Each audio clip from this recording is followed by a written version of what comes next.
Hello everyone. Tonight I'm going to cook Arroz caldo. Okay, so we have here chicken. Any part of chicken can do.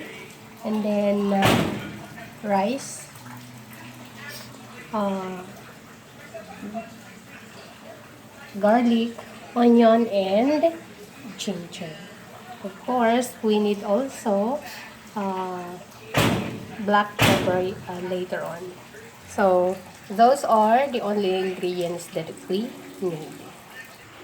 So our pan is already ready with oil. Okay, so if it's already hot, then let's put our garlic. Okay, so we need to fry first our garlic until it turns brown.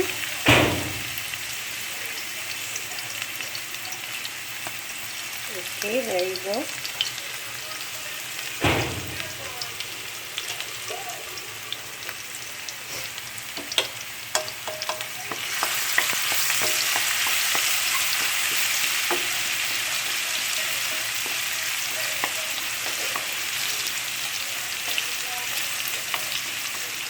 Mix it.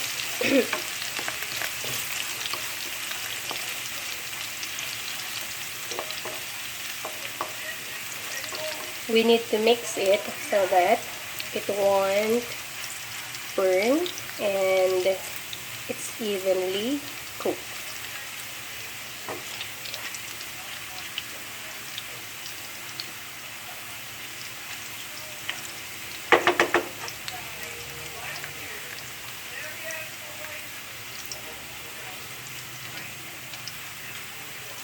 Let's wait until it turns brown.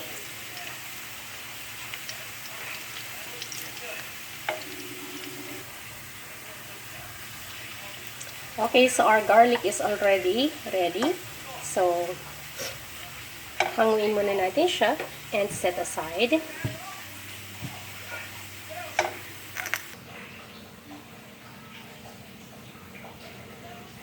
Okay, so this is our garlic. So let's continue. We will cook, or we will put our ginger.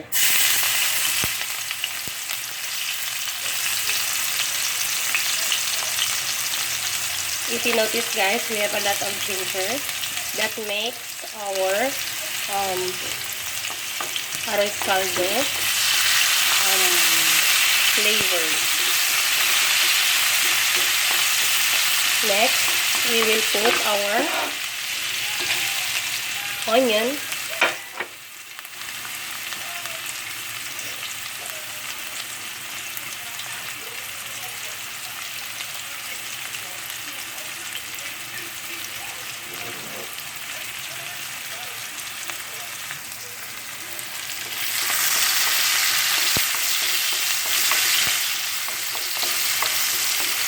Next, we will put our chicken.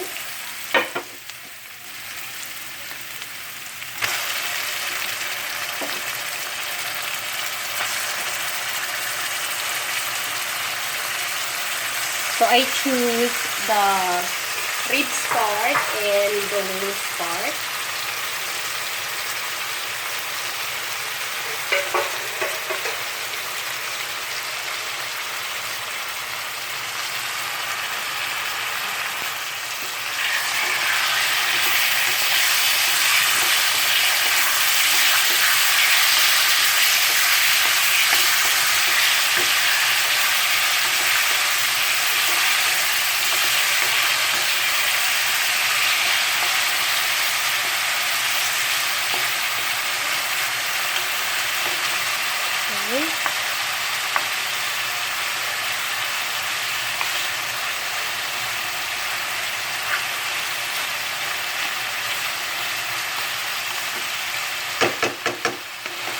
And we will add a little bit of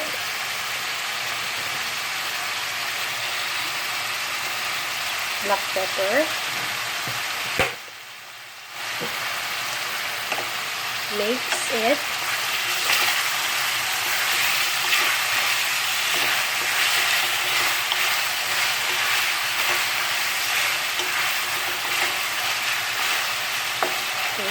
Add a bit of salt. Just a pinch of salt.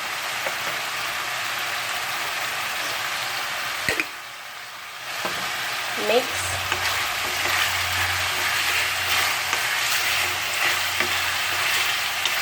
And then cover for about 2 to 3 minutes. So let's check. Okay, so I think it's already good. It turns already to brown. So we can add now our rice. Bali, binabad ko itong rice kanina with water for about 2 hours.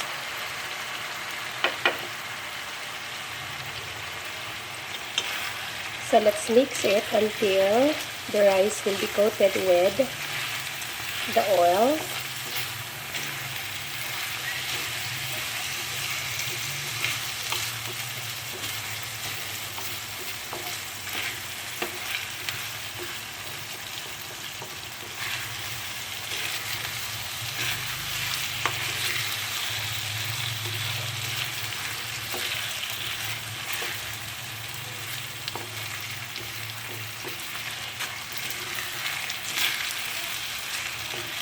Okay.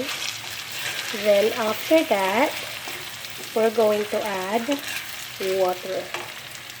Okay.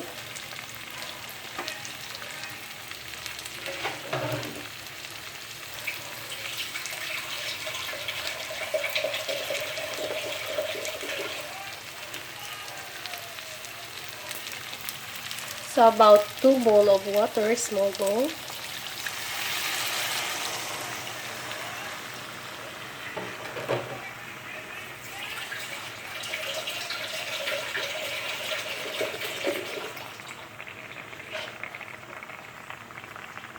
So just 2.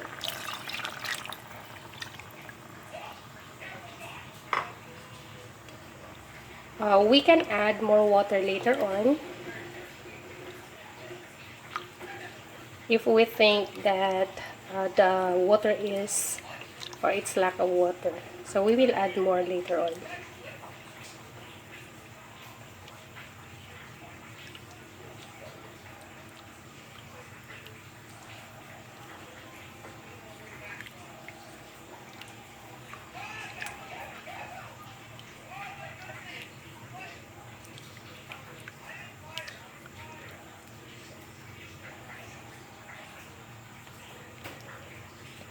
Okay, so I think we need to add more water for about half of the bowl.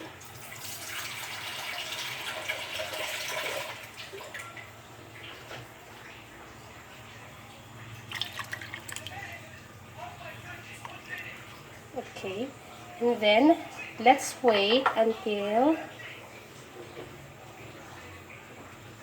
it boils. And then if it boils already, we can slow down the fire. Okay. Okay guys, so it's already boiling. So once in a while, mimix natin siya.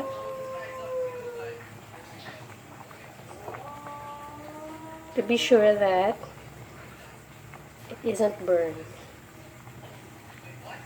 Okay.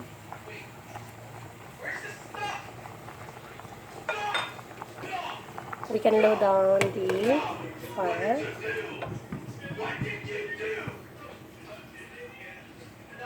Okay guys, so check natin if okay na yung rice natin.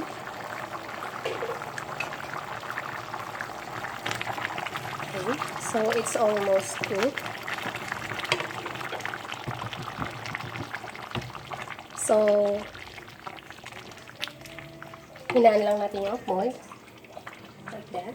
And then cover it for about 5 minutes more. And then it's ready to serve. So while waiting, I'm going to cook my fish ball. Okay. Okay, so we have here our calamansi, basil because we do not have our spring onion, garlic, fish sauce. So we do not have hard-boiled egg, so just put calamansi on it, and of course garlic. It's too many. And of course we have here fish bowl. So we will put fish bowl.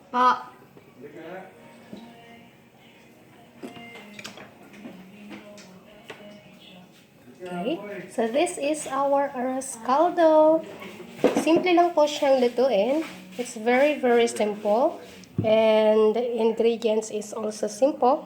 So you can try it in your home. I'm very sure that your family loves it, even your children. Okay guys, so if you love or if you like our video tonight, please subscribe and share it with your family and friends. And also you can like and comment.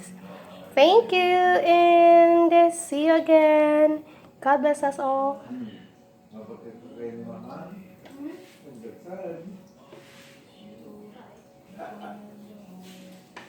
$100 kilo? $100 kilo? Well,